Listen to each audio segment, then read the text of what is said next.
And I would like to request everyone to please open your Bible in the book of Psalm. Psalm chapter 48 and verse number 14. Mga awit 48 at talatang 14. Psalm chapter 48 verse number 14.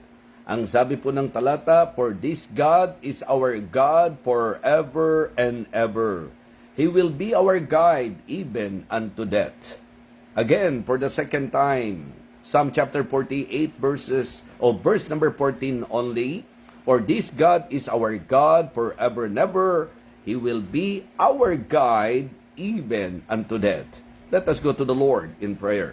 Aming dakilang Diyos, aming Panginoon, kami po nagpapasalamat muli sa umagang ito sa patuloy na pagsasaimpapawid ng iyong pong salita.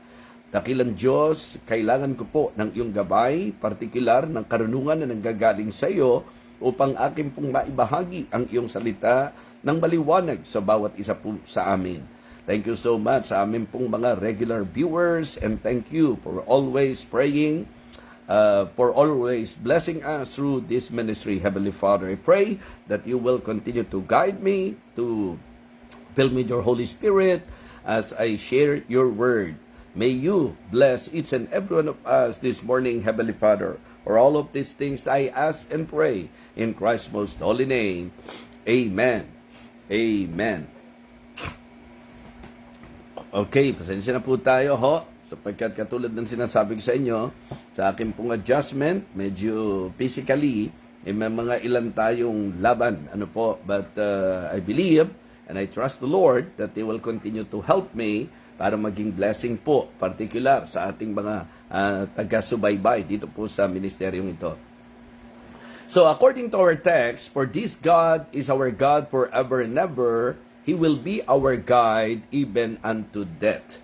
Ito pong Psalm chapter 48 ay napakagandang talata sapagkat ito po ay nagbibigay pansin sa tinatawag nating kapangyarihan ng Diyos at ng proteksyon ng Diyos, ang kanyang katapatan partikular sa kanyang pong bayan, sa kanyang mga tao.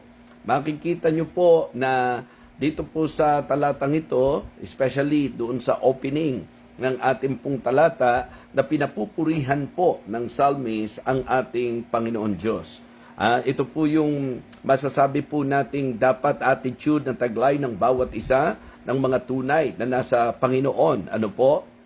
Na tayo ay dapat magbigay pansin sa pagpupuri sa Diyos, particular kapag ka po ating namamasdan ang kanyang kapangyarihan, kung paano pong araw-araw tayo po ay kanyang iniingatan, because we cannot deny the fact that every day in our lives, na-experience po natin not just the power of God, but His protection and His loving kindness. Mga kapatid, ang maganda po talaga sa ating maging gawi sa buhay ay makita nating muli ang kanyang mga makapangyarihang gawa. Kaya po, dito po sa text natin, nung sinabi pong "for this God", ito po ay pumapatungkol sa Diyos na subok sa kanyang katapatan, mga kapatid, na kung saan maaari po nating panghawakan, maaari po nating pagtiwalaan.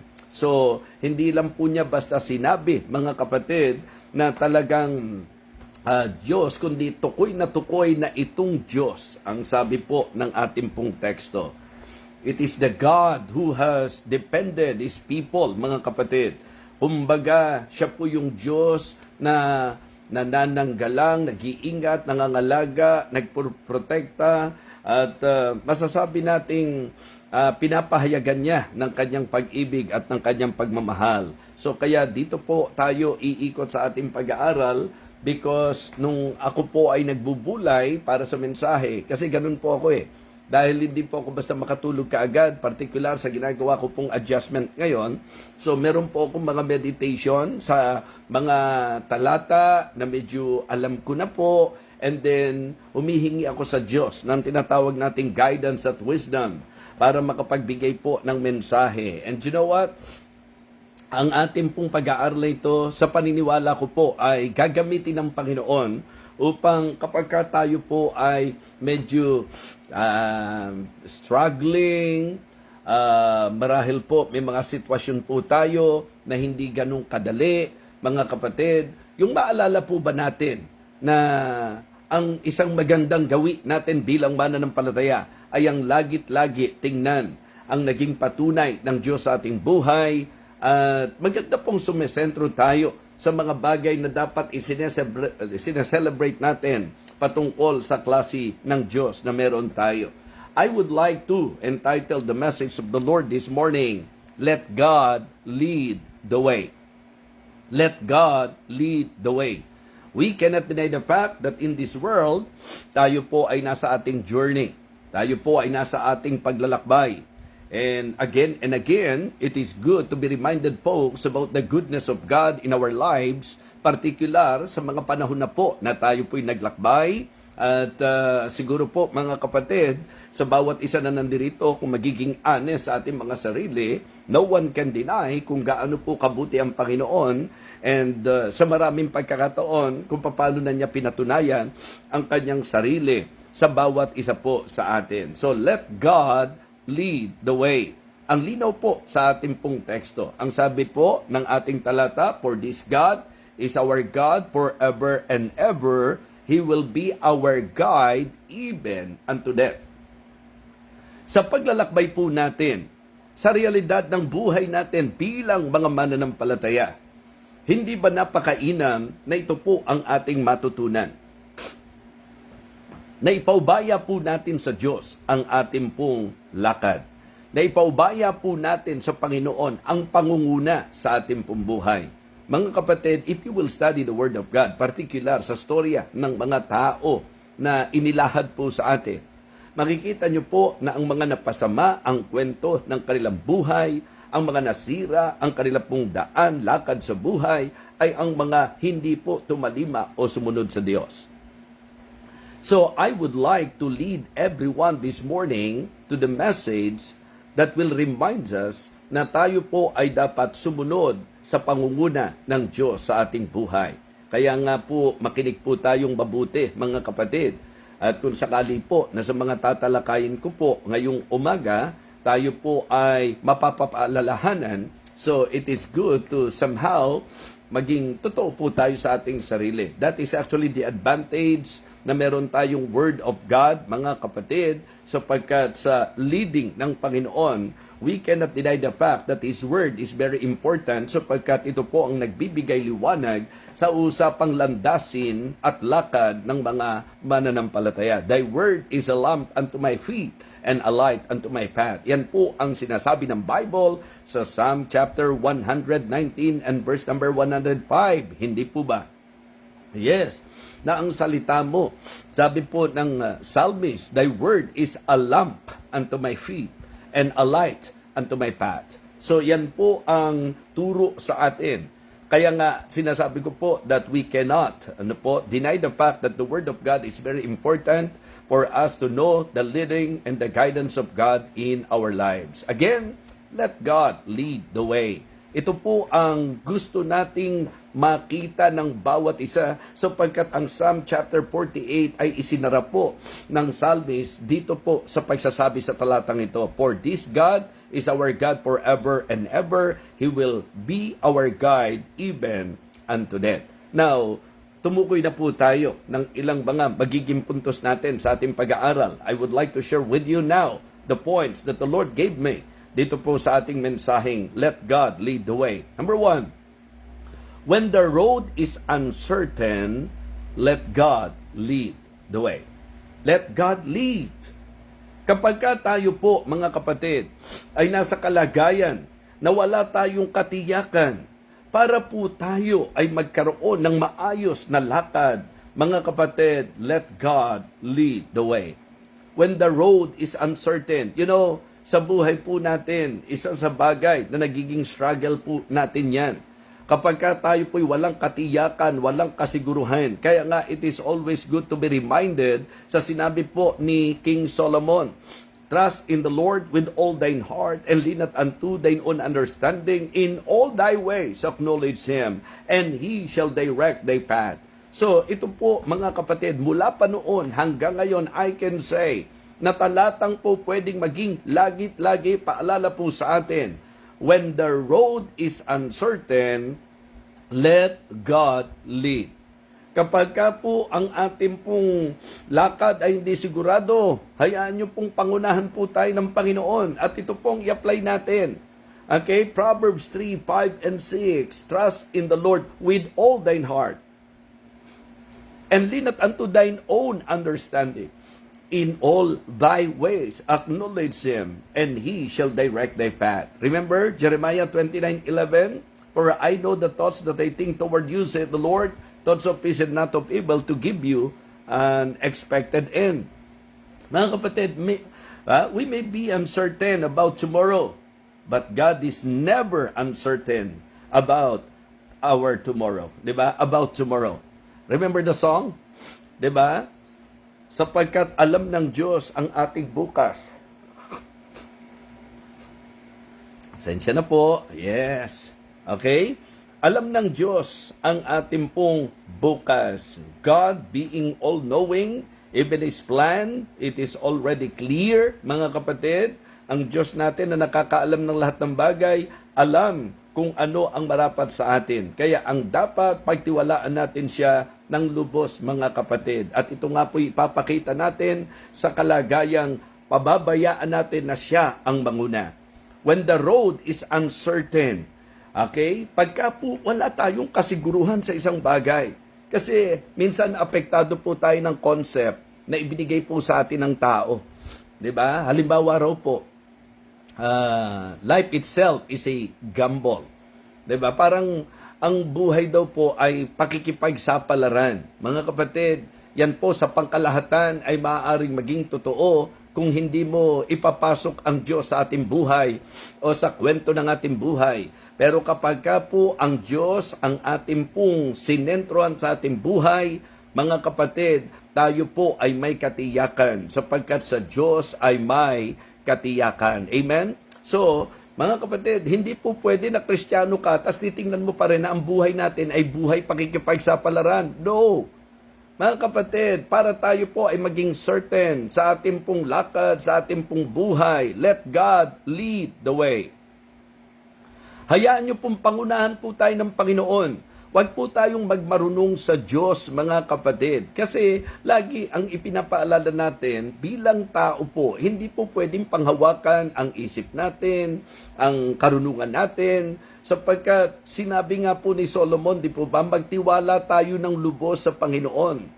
Trust in the Lord with all thine heart, and lean not unto thine own understanding. In all thy ways acknowledge Him, and He shall direct thy path. Hindi po sa palaran yan, tiyakan po yan, He shall direct thy path. Pero ito po ay nakagiya sa tinatawag nating lubos na pagtitiwala sa Panginoon. Don't you ever trust your mind.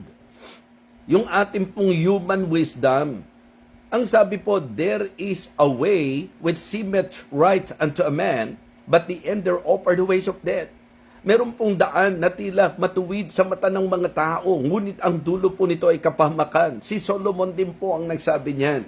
Sa Proverbs chapter 14 and verse number 12, may daan na tila matuwid sa mata ng tao, ngunit ang dulo nito ay kapahamakan. Now, why not try to somehow, ask yourself, how many times na nakita natin ang katotohanan ng talatang ito sa buhay natin? Gaano kadalas po na ginawa natin ang isang bagay kasi akala natin tama. Kasi sa iniisip natin mabuti. Sa ating pong mga masasabi nating takbo ng kaisipan makakatulong. Yung bang para bang wala namang masama, parang okay naman ito. Mga kapatid, ang Kristiyano po ay hindi po pwedeng mabuhay sa parang okay naman, sa ang akala ko ay tama. Kailangan po natin ng pagtiyak, and the only way for us to make sure of everything in our lives, it is by trusting the Lord and by allowing God to lead the way. Amen? Let God lead the way.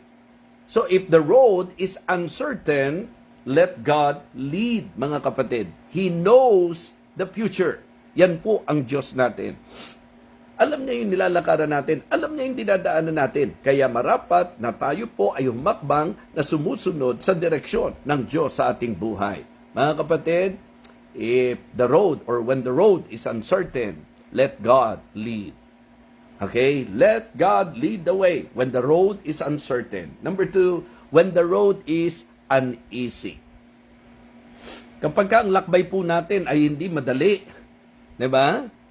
Kumbaga, yung journey natin ay nagiging very difficult and sometimes troubling, di ba? Or to the point na natatakot po tayo, nakakatakot. Ano ho? Mga kapatid, mga minamahal, tandaan nyo po, sa moment na ang ating pong lakad ay hindi madali, ang dinadaanan natin, ang nararanasan natin ay hindi po madali. Nakakaranas tayo ng bigat, hirap, sakit sa buhay, mga kapatid, sa ating pong journey. When the road is uneasy, mga kapatid, let God lead. When the road is uncertain, let God lead. When the road is uneasy, let God lead, mga kapatid. Ito po, isa sa magandang talata na nilagay ng Diyos sa isip ko. Yun sinabi po sa Isaiah 41, verse number 10, Fear thou not, amen? For I am with thee, be not dismayed, for I am thy God, I will strengthen thee. Makikita nyo po, yung palalakasin tayo ng Panginoon. Diba? I will uphold thee. Aalalayan tayo ng Panginoon. Ibang-iba ang buhay na kung saan na nakakita natin at nararanasan natin ang kamay ng Diyos. Yes, nothing is too hard for the Lord. Yan po ang isang paalala sa bawat isa. Yan po isa sa sinentrohan po namin sa camp doon po sa UK. Diba? For with God, nothing is impossible and nothing is too hard for the Lord.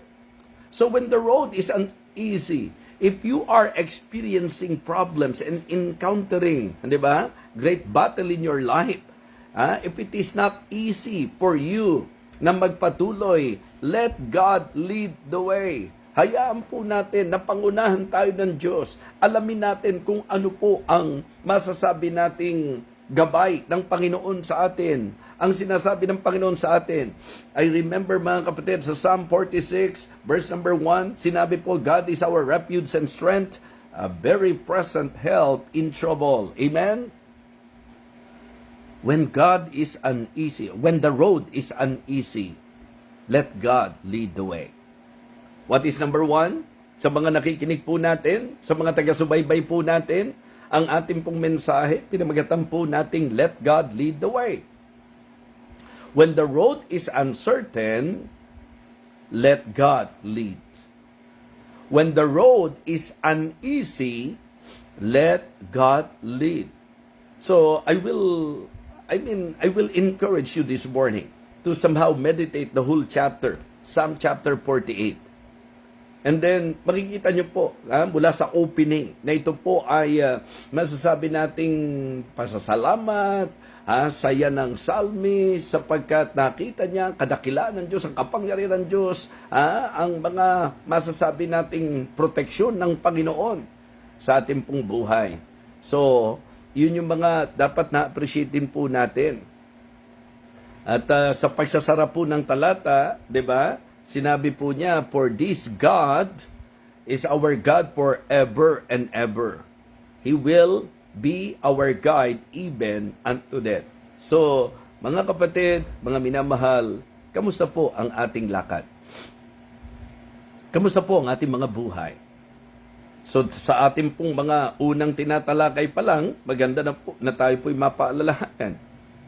When the road is uncertain, kung wala kang katiyakan sa lakad mo, mga kapatid, let God lead.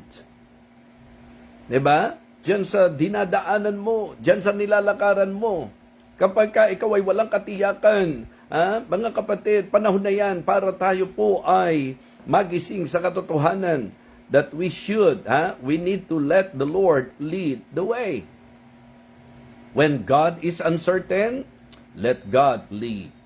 When the road is uneasy, let God lead. Hayaan po natin na ang Diyos ay manguna po sa atin. Okay, John chapter 14 and verse number 27. Peace I leave with you, my peace I give unto you. Sabi po niya, let not your heart be troubled, neither let it be afraid. Ibig sabihin po, pwede po talaga na ang mga Kristiyano, sa anumang laban sa buhay, sa mga hirap na po pwede nating maranasan, ang importante lang po ay ang pabayaan natin na Diyos ang manguna po sa atin. Amen? So when the road is uneasy, let God lead. How about when the road is unclear? 'Di ba? Kanina po yung walang katiyakan. Ngayon naman, parang hindi naman natin maintindihan. 'Di ba? Hindi natin maintindihan. When the road is unclear, okay, again, ang paalala natin, let God lead. Kapag hindi natin makita yung direksyon, para bang si Job, mga kapatid, for you to better understand my point, yung tumatakbo sa isip ko po, nung ilagay ko po ang puntos na ito, ngayon pong ibinabahagi ko po sa inyo ang puntos na ito. When the road is unclear, let God lead. Kumbaga, when we cannot see the direction to take, mga kapatid, God's Word provides the light, as I quoted sa inyo po kanina. Hindi nyo pwedeng ihiwalay yung salita ng Diyos. Ito po ay lampara. Ito po ay masasabi nating liwanag sa ating landas. Ilaw at liwanag sa ating landas, sa ating pong daan. Kaya po, syempre, kaya po hindi clear sapagkat sabi ko nga, marami po ang buhay ginagawang sapalaran eh. Mga kapatid, that is actually our advantage being a believer. We have the Bible with us, we have the Word of God with us, and then we need to be guided always ng salita po ng Panginoon. So yung mga hindi malinaw sa atin, let the Lord give us the answer, and the answer is from His Word. Sa Kanya pong salita, mga kapatid. Sa Psalm 32 and verse number 8, Psalm 32 and verse number 8, di ba? Ang sabi po, I will instruct thee and teach thee in the way which thou shalt go. Ito po yung isa sa iniisip pong teksto po natin, mga kapatid. I will guide thee with mine eye. Wow, what a blessing. What a blessing. Hindi ba, ganito po yan eh. Sa ating pong, yung realidad ng buhay po natin, kapag ka ikaw dumating sa punto na nagtanong ka at yung tinatanong mo is uncertain sa kanyang sagot, nakakapanatag ba? Kapag ka meron tayong mga question sa buhay po natin and then naramdaman po natin na yung pong sumagot sa ating pong tanong ay hindi po talaga masasabi nating definite. 'Di ba? If that person, if he himself is doubtful doon sa kanyang sinasabi, hindi po definido, nakakapanatag ba? Halimbawa lang po, meron kang tinanong, may hinahanap kang lugar, saan po ba rito yung patungo sa ganitong lugar? Alam ko dito ang daan nun eh. 'Di ba? Parang narinig ko na yun eh, yung lugar na yun. Sa tingin ko, pagka ganun po yung mga sasagot sa atin. Nakakapanatag ba, mga kapatid? So kaya nga, napakahalaga po eh. 'Di ba? Napakahalaga ng pagtiyak, mga kapatid. Napakahalaga po. At ito po ay sa pamagitan ng gabay ng Diyos sa kanyang salita. And you know what?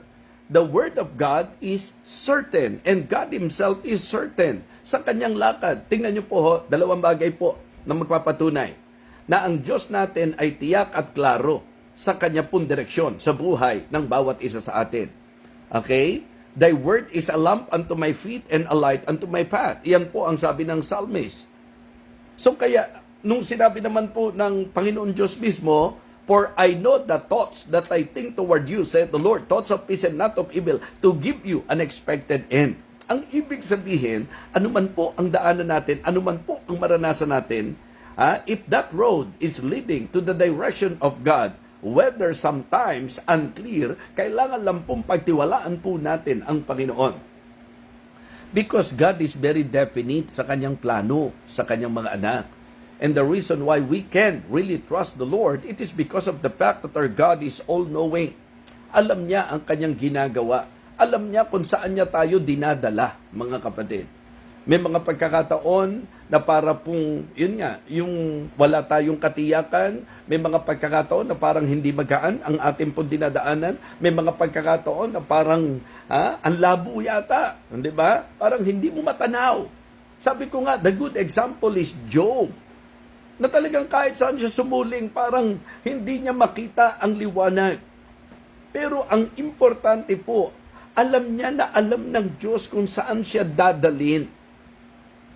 Diba? There are times na tayo po dumalagay sa ganung sitwasyon na hindi mo alam, kahit saan ka sumuling, parang magkabi-kabila. Basta ang titiyakin mo lang ay ang Diyos ang sinusundan mo at sinusunod mo. Just make sure that you are following the leading of God in your life. Because as what the challenge of this message this morning is emphasizing, it is good to let God lead the way. Diba? Sabi ko, classic example yun si Joseph. Classic example yun. Na it is very hard to understand how come that the promise of God to him is blessing, and then on his journey, on his way, going to that blessing, parang if not by faith, pangahawakan mo yung sinabi ng Diyos, at babase ka sa nakikita mo, parang pwede ka na sigurong gumawa ng sarili mong lakad. Sabi ng Diyos, pagpapalain ako, tapos pagkakaisahan ako ng mga kapatid ko, gagawan ako ng masama ng tao. Sabi ng Diyos, pagpapalain ako, grabe, malalagay pala ako sa mga usap-usapan ng kung sino-sino na talagang pinagtangkaan ko raw, gahasain ang asawa ni Mr. Potiphar. Kala ko pa pagpapalain ako, tapos makukulong pala ako. Kala ko ba pagpapalain ako, tapos kung ano-ano palang mararanasan ko? Mga kapatid, tandaan nyo po, pag sinabi ng Diyos na pagpapalain niya tayo, God is very definite, God is very sure, God is very true. Pagpapalain ka niya, kaya lang ang tanong dito, pababayaan mo ba na Diyos ang manguna sa buhay mo? Yun ang dahilan kung bakit ang sagot ni Job, tatanggap ba tayo ng mabuti sa kamay ng Diyos at kapag tila masama? Ang punto po ni Job doon, di ba? Basta tiyak mo na sumusunod ka sa Diyos kahit ano maranasan mo. So when life is uncertain, when the road is uncertain, let God lead. When the road is uneasy, let God lead. When the road is unclear, let God lead. Di ba? Yun po, mga kapatid. Sa Isaiah chapter 30, verse 21, ang sabi po, and thine ears shall hear a word behind thee saying, this is the way. Alala ko po, mga kapatid, na sinasabi po ni Solomon, there are many devices in a man's heart, nevertheless, the counsel of the Lord that shall stand. Diba? Ang ibig sabihin, maraming haka at mga kuro sa isip ng tao. Remember the two Japanese na binanggit ko po sa inyo, na hindi dapat hayaan nating yun ang ating pakikinggan, si haka-haka at si kuro-kuro. Diba? Hindi pwedeng Kristiyano ka haka-haka, hindi pwedeng Kristiyano ka kuro-kuro. Kapag ka ikaw ay Kristiyano, turo-turo ng salita ng Diyos ang iyong pakikinggan. Amen? Diba? Ang pakikinggan natin ay ang turo-turo ng salita ng Diyos. Amen? Yes, para maging certain tayo. Diba? Para maging easy ang dating, mga kapatid, at para maging klaro ang lahat sa atin. So, mga kapatid, importante po na kapag sasabihin ng Panginoon, sunod lang tayo. Para hindi ko makita yung liwanag. Pagpapalain niya ako, tapos ganito mararanasan ko. Pagpapalain niya ako, tapos pagkakaisahan ako. Pagpapalain niya ako, tapos, di ba, magkakaproblema ako ng ganito. Well, ang kailangan mo lang tiyakin, nasa pangunguna ka ng Diyos. Yun po ang kailangan nating tiyakin, mga kapatid. Hindi natin kailangan pong makita ang lahat ng dadaanan natin. Ang mahalaga lang ay ang liwanag sa hahakbangan natin. Amen? Yes. Hindi mo naman kailangan makita yung buong road. Ang kailangan lang, alam mo, saan ka dapat humakbang. Okay? For me, yun yung isang magandang panuntunan sa buhay. Na ang importante, hindi yung lawak ng dadaanan. Ang importante yung liwanag ng hahakbangan. Amen? Yes. Kaya, kamusta po tayo? Tayo po ba bilang mga Kristiyano, nakikita natin na ang talagang desisyon na ginagawa natin ay ayon sa leading at guidance ng Panginoon. 'Di ba? Tayo po ba sure na ang ating pong hakbang ay ayon sa gabay ng Diyos sa buhay natin? Mga Kristiyano, Paalala po ito, let God lead the way. Amen? Let God lead the way. When the road is uncertain, let God lead. When the road is uneasy, let God lead. When the road is unclear, let God lead, mga kapatid. And when the road is unfamiliar, let God lead. Kumbaga, yung parang ang dating, hindi familiar sa iyo. Diba? I remember when Peter said, think it not strange concerning the fiery trial which is to try you, as the same strange thing happen unto you. Diba? Ang paalala po niya doon pagka-Kristiyano tayo, wag daw pagtakahan yung mga nangyayari sa atin. Kaya lang po, being human, kapag ka po hindi pamilyar at hindi usual sa atin, yung ating pong dinadaanan, medyo mabigat. Sa lakbay natin, mga kapatid, aminin po natin na may mga bago sa atin. Yung unfamiliar na sinasabi ko po, mga kapatid. Meron pong mga lugar na hindi pa natin nadaanan, wala tayong idea, mga kapatid. So, kumbaga, yung salitang hindi ko kabisado, minsan pagka po tayo ay bibiyahe, and then, yung GPS, yung pong Waze, pagka dinadala tayo doon sa lugar na hindi po pamilyar sa atin, minsan, saan kaya to? Saan kaya patungo ito? Ha? Yan po yung, pagka sa buhay po natin, inalam natin, mga ganun po pangyayari, mga kapatid Yung bang tiyak naman po na si Waze, tiyak naman po yon na yung pagka tinipe mo po yung direksyon na yon, dadaling ka sa kung saan talaga yung lugar. Kaya lang, may mga pagkakataon na kapag bumibiyahe tayo, parang bago sa akin to hindi ko alam to And then, because of that, mag-change route po tayo. So, well, gusto ko lang pong gamitin, bagamat masasabi po natin na hindi lahat alam ni Waze, yung dadaanan po natin, yun ang kaibahan. Tiyak naman, na kapag tinipe mo yan, dadaling ka niya talaga doon sa lugar. Ang problema lang sa Waze, may mga hindi siya alam. 'Di ba? Halimbawa, yung sitwasyon sa ganitong lugar, or may mga sinarado pala. May mga pagkakataong ganun 'Di ba? So, yun ang kaibahan. Pero ang Diyos, yung dadaanan natin at yung pupuntahan natin, parehong tiyak niya po yun, mga kapatid. What I mean to say, when God is leading us, when God is guiding us, mga kapatid, the good thing about our God, He is very certain and sure sa kanyang direksyon sa bawat isa sa atin. Kaya nga sabi ko po, ang sinisecure natin is the direction and the destination. Yung pong direksyon, usapan ito nung dadaanan. 'Di ba? Yung pong destination, usapan ito nung pupuntahan. Saan tayo patutungo?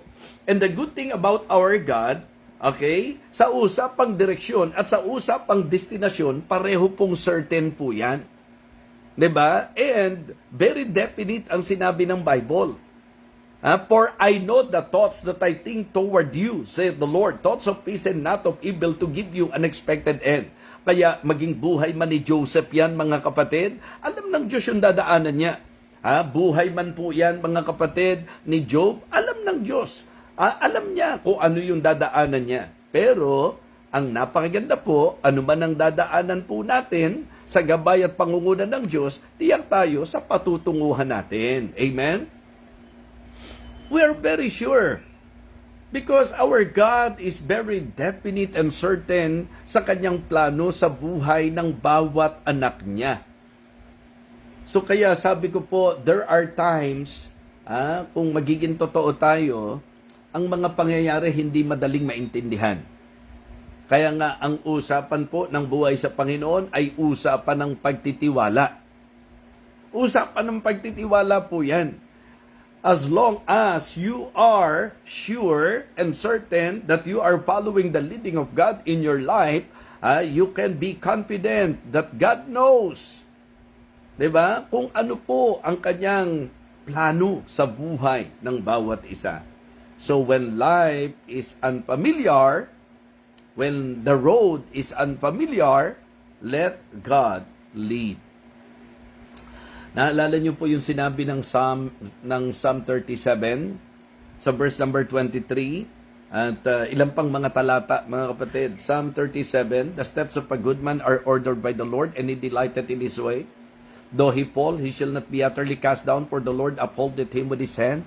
I have been young and now am old, yet have I not seen the righteous forsaken, nor his seed begging bread, mga kapatid. So yun po ang patotoo ng psalmist. Yun po yung kanyang patotoo, mga kapatid, na sa buhay po niya, hindi siya pinabayaan ng Panginoon. Maaari pong yung dinadaanan natin, hindi pamilyar sa atin. Marahil bago po sa atin, pero hindi kailanman bago sa Diyos yan. Bago pa natin hakbangan niya, na ihanda na ng Diyos. The steps of a good man are ordered by the Lord.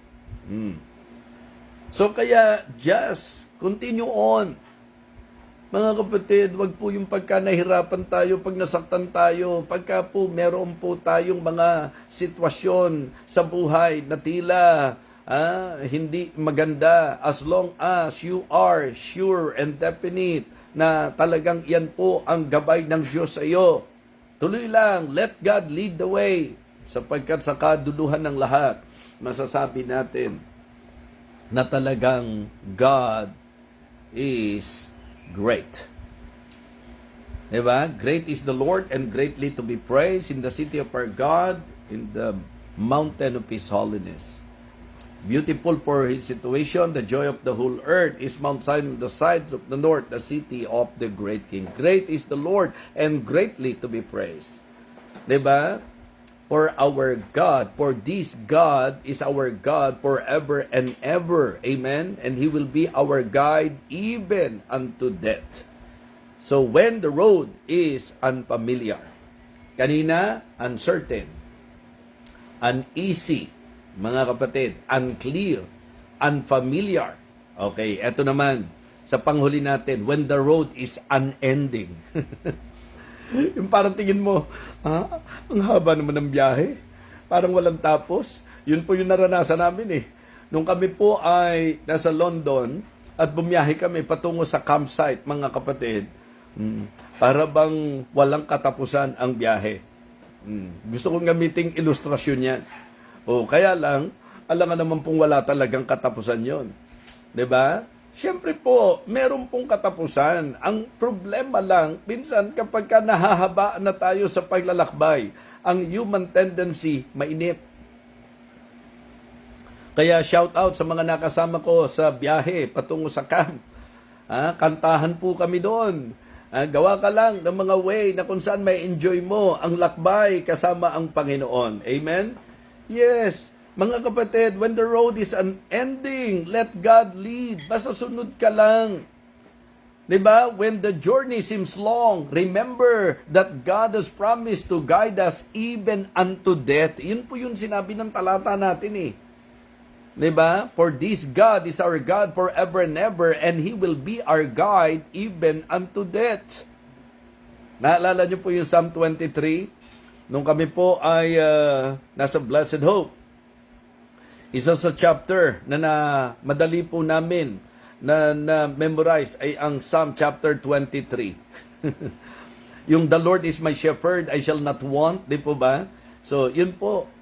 Meron pong bahagi doon, sabi, yet though I walk through the valley of the shadow of death, I will fear no evil, for thou art with me. They rod and they stop, they comfort me. Ang problema, narinig nyo ba yung sinasabing talo ang mainip?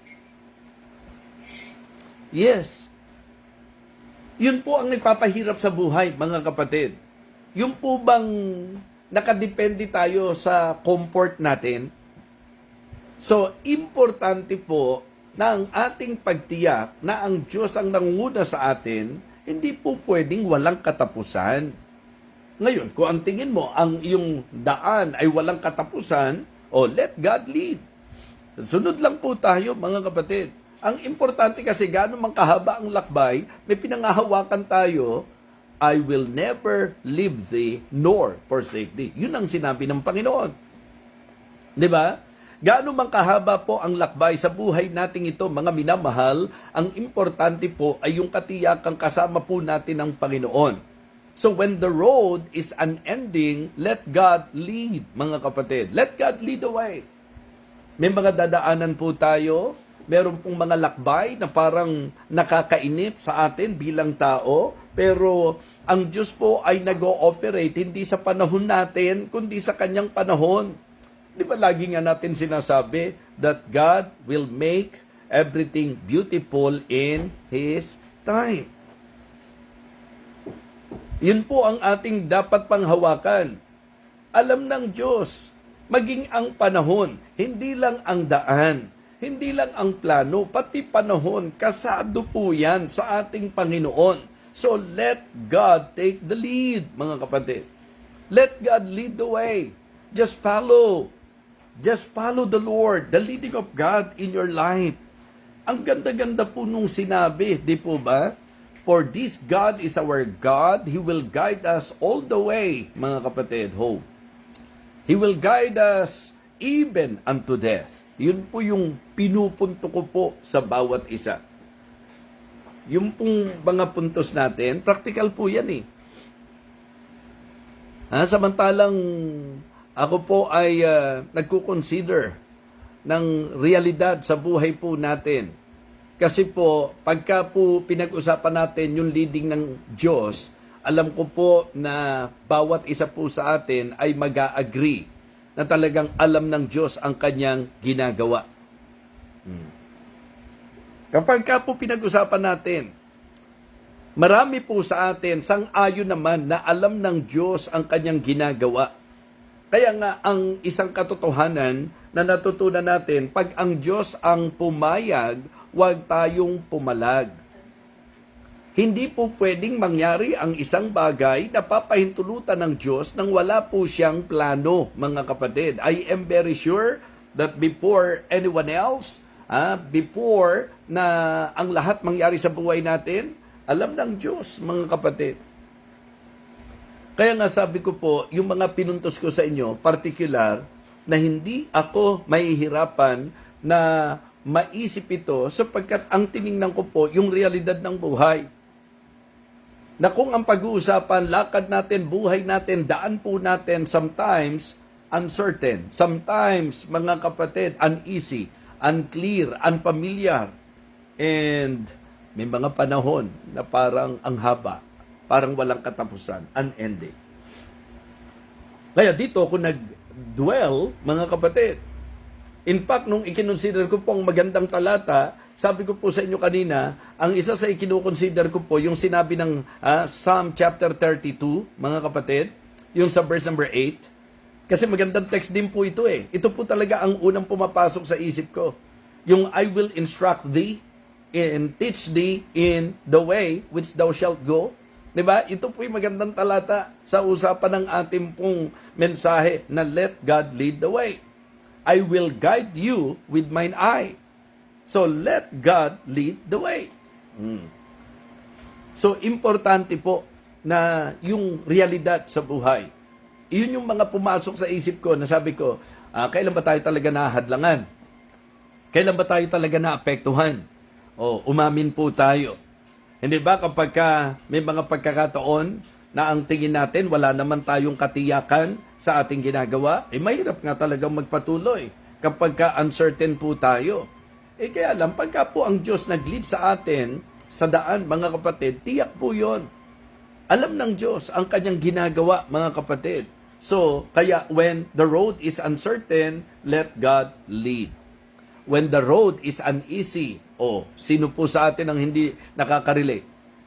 Na may mga pagkakataong ang lakbay natin, ang bigat, di ba? Ang bigat. So paglalakbay mo, magkakasakit ka ng hindi mo naman inaasahan. And then, sa paglalakbay mo, merong magiging mga conflict, mga kapatid. May mga makakadiferensyahan ka, may mga hindi makakaintindi sa iyo, may mga aatake sa iyo, may mga sitwasyon na dadaanan mo, merong mga problema na darating sa buhay mo. And sometimes, hindi ganun kadali. Let God lead the way. 'Di ba? Pagka hindi maliwanag sa iyo, yung bang hindi mo matanaw ang iyong dinadaanan. Mga kapatid, let God lead the way. At ang usapan ng pagsunod sa Diyos Hindi lang by feet, kundi by faith, mga kapatid. Diba? So, obey God by faith. Follow God by faith, mga kapatid. We have His Word, so you better consider kung ano po ang sinasabi ng Diyos sa Kanyang salita. Okay? And then, when the road is unfamiliar, let God lead. Let God lead. When the road is unending, na para bang walang katapusan, parang walang katapusan ang paghihirap ko. Kaibigan, sa aking palagay, sa iyo ay may kulang. Diba? Kaligtasang mula kay Kristo. Tapos, yun po yung mga tanong sa buhay . Anong problema po nung lumikha nung awit? Anong po sinasabi niya? Pag wala ang Panginoon sa buhay mo. Kaya nga, para po magkaroon ng katiyakan at para tayo po ay maging panatag sa buhay, just follow the leading of God in your life. Hindi ka iiwanan ng Panginoon, hindi ka bibitiwan ng Panginoon. Gagabayan po tayo ng Diyos, sasamahan po tayo ng Diyos hanggang sa dulo ng lahat. So let God lead the way. Let God lead the way. For this God is our God forever. He will be our guide even unto death. Let God lead the way. So be reminded, folks, of this message in, as we have our journey in this life, the best thing that we can do is to just follow the leading of God sa buhay po natin. Okay? Sa pagtatapos natin, when the road is uncertain, let God lead. When the road is uneasy, let God lead. When the road is unclear, let God lead. When the road is unfamiliar, let God lead. And when the road is unending, let God lead. Ang aking pong encouragement at challenge sa bawat isa ngayon, ano man ang sitwasyon natin sa buhay, ang pinaka-importante sa lahat ay ang pabayaan po natin na pangunahan po tayo ng Diyos. Let God lead the way. Let us pray. Dakilang Diyos, maraming salamat po sa iyong salita. Salamat po sa napakahalagang paalalang ito ng iyong mensahe. Lord, I pray that you will continue to bless your people through this ministry. May you continue to use me to guide your people through thy word. Help me, Lord, and empower me. And please, Lord, anuman po ang lakbay namin sa buhay, habang nakikinig po kami ng iyong mensahe, anuman ang pangungusap mo, anuman ang pagkilos mo, dakilang Diyos, nawa ang bawat isa po sa amin ay magkaroon ng lubos na pagtitiwala, sapagkat alam po namin na alam mo kung ano po ang iyong ginagawa. Ikaw, dakilang Diyos, ang aking pong patuloy na pinagtitiwalaan na sa ministeryong ito na iyo pong ipinagkatiwala sa akin. Gagamitin mo po ito upang mabigyang sagot ang tanong sa aming mga isip at sa aming mga puso. Lord, sa iyo po namin ipinagkakatiwala ang patuloy na paggawa mo sa amin pong mga buhay.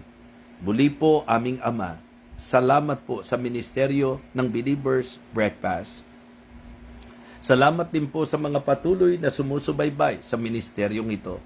Salamat po, O Diyos, sapagkat nagagamit ang ministeryong ito upang kami po ay mayroong ma-share. Hindi lamang kami sa aming mga sarili, kundi upang kami po'y mayroong pong ma-share sa mga mahal namin sa buhay, sa mga kapatiran po namin na marahil kailangan po ang mga paalalang ito. Again, Heavenly Father, I pray that you will continue to bless us sa pamagitan po ng iyong salita. Ito po, O Diyos, ang aking panalangin, kasama po ang matinding kahilingan na bigyan mo po ng katiyakan ang mga naguguluhan, bigyan mo po ng kagaangan ang mga nabibigatan, bigyan mo po ng liwanag ang mga nadidimlan, at nawad dakilang Diyos, ikaw din po ang siyang magbigay ng katiyakan sa mga bago po sa kanilang buhay ang kanilang nararanasan, at sa bawat isa na tila naiinip sa lakbay. O Diyos, paalala mo po sa amin na ikaw po ang dapat naming sundin at sundan sa aming mga buhay. Again, bless each and every one of us, O God. May you bless our day. Ang amin pong mga gagawin ngayong araw na ito, ganun din po, Panginoon, hiling ko rin po na ikaw magbigay ng maayos na pahinga sa mga kapatiran po namin na ngayon po ay maring gabi po sa kanila, dakilang Diyos. Again, thank you so much for blessing us once again through Thy Word. Ito po ang aming panalangin sa pangalan po ng aming Panginoong Jesus. Amen.